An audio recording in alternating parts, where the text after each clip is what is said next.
Ay siya, tingnan mo nga naman. Ay pagkakaganda ng pagkatanggap sa amin dito sa Ilocos eh. Palitsyon pa kami eh. Ito na naman tayo guys, panibagong adventure na naman, travel adventure. Papunta naman tayo na ngayon ng Ilocos pagkagaling natin ng Pantabangan. At dahil nga tayo pagod at puyat, kaya si Mrs. na lang ating pinag-intro. Kaya Mrs., pasok! Isang mapagpalang umaga po sa ating lahat. Shout out po sa butihing punong bayan ng Santo Domingo, si kagalang-galang na Mayora Aimee de Guzman. Maraming salamat po sa kanyang programa na kung saan kung ikaw ay walang kakayanang umarkila ng sasakyan, meron po siyang ipinahihiram. May kasama na rin pong driver, si Kuya Ricky.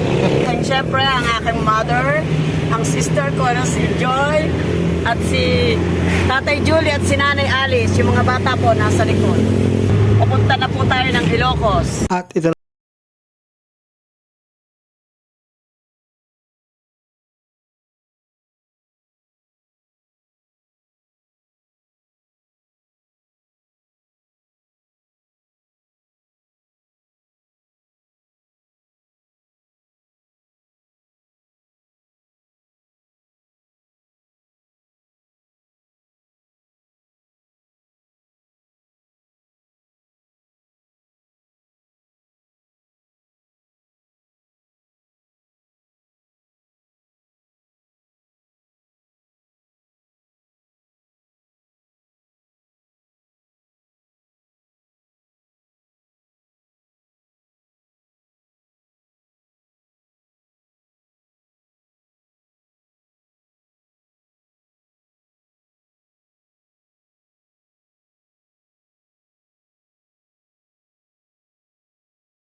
saan na kami ipagkakatay ng baboy at ipaglilitsyon.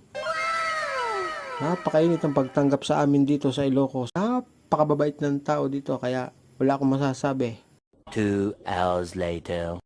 At eto na nga guys, at nililitsyon na ang baboy. Wow! Na iahanda para sa amin. Sobrang thankful at sobrang pasasalamat sa mga taga rito sa bayan ng Santa Cruz. At pagkatapos nga ng paglilitsyon guys, dinala kami sa tabing dagat at doon kami nagsalo-salo sa isang hapag. Kaya maraming salamat sa inyong pagtanggap sa amin. Wala po kaming masasabi. Maraming salamat po. Ay tumayo. Yo, kailangan ito. May nakasandal na gin dito. Lumpo yan. Bilas no? Bumili na ako. Para may nakasandal. Yung tatayo yan, tinan mo. Tama, ayun yung gin ha. Pero pag sinandal mo dito, oh, di ba? Tumayo.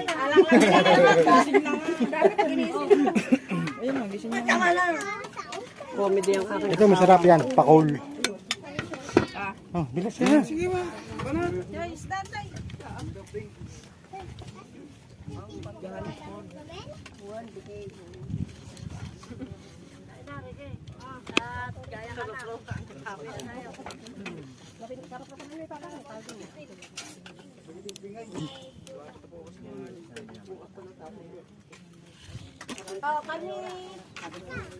Mangantayon, tama ba yun? Ilocano, nasa Ilocos tayo, di Mangantayon. Ayun, Mangantila.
Kilawin baboy, native na baboy. Sarap.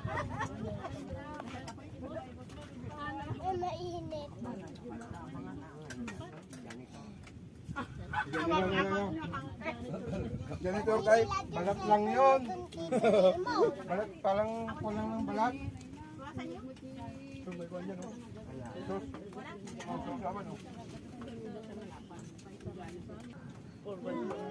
Binibili yan ano? Ate Julie. Sabi ni ate. Sabi ate. Bals, ibili mo daw yung Tatay Julie ng 4x4. Vlogger. Makikita ka dyan.